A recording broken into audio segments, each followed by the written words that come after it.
All right, so we have again another potential blood sacrifice, this time with the Patriots ex-tight end who was in prison. He's in prison for murder. Aaron Hernandez, former New England Patriots star, found dead in prison cell. And he was convicted of some murders. I don't know too much about that story. I know that the guy went to jail. And then he just went and was tried for a second set of murders, and he was acquitted. That happened last week. And then it says this. Uh, Aaron Hernandez, former New England Patriots tight end, was serving a life sentence for a murder conviction, was found dead earlier Wednesday in an apparent suicide inside his prison cell. So there are a few things that make this suspicious in terms of pattern recognition and past blood sacrifices that we've seen. The first thing is he was 27, so he joins the many celebrity deaths of somebody who, the 27 Club, people who have died when they're 27, and that is a very young age to die. And if you've made it to 27, you've usually gone through any of the types of childhood illnesses and traumas, and then you've made it. You have some money and you have some fame, and you have a support system, and you have the best health care, and yet you have all these celebrities dying at the age of 27. There is a yet to be explained statistical anomaly here. For those of you who are not familiar with these idea of Illuminati blood sacrifices or blood sacrifices in general, there are more celebrities that die at an early age, a higher rate. And not just celebrities, sometimes it's the celebrity's relative, and they die at an early age of mysterious causes.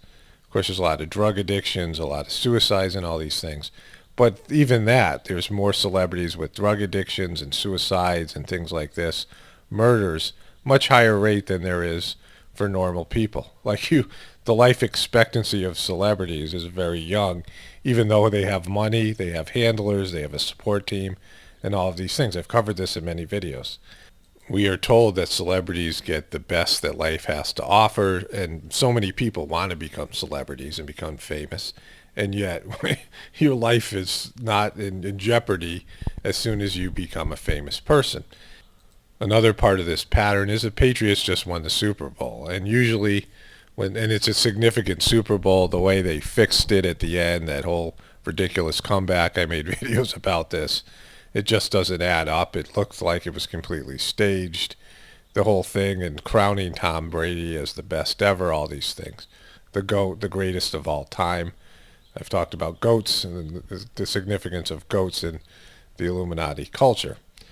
So you have this guy, he's been in prison now, I don't know, 3, 4 years, how long the guy been in jail, and he just got acquitted of some other crime, and then he's found dead in his cell. Seems a little suspicious just in terms of why hasn't he done this earlier, and the fact that the Patriots have just won something, and now here they have this blood sacrifice. They have the people that run our world, many of them are into these dark arts. And the idea of sacrificing something, either animals or human beings, have been around in many cultures throughout the world because there is a price to be paid when you make a deal with some sort of negative entities or demonic energy or the devil. There's just a price to be paid.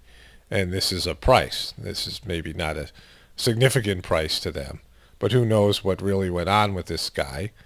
And now the Patriots have gotten their crowning glory, and this guy's dead. So there could easily, very easily be a connection based on other things we've seen. And the other thing is, and I just covered this, Isaiah Thomas, a famous basketball player, sister died. And there's multiple, I've made a video about this. That's very suspicious. I recognize that I made a mistake in saying that he was the son of the legendary Isaiah Thomas. The reason I said this is they have very similar bone structure, and their basketball games are very similar. So I wonder what's going on there with that. And I saw the older Isaiah Thomas on it doing an interview, and he was holding up a shirt of the younger Isaiah Thomas, and he was talking about him like he was his son. So for whatever reason, I thought that there was a relationship there, and I still think there's something there. But either way, Isaiah Thomas's sister's death seems highly suspicious. And then there was this other guy, and I haven't been able to look into this, named Charlie Murphy that just died. And these things always come in threes.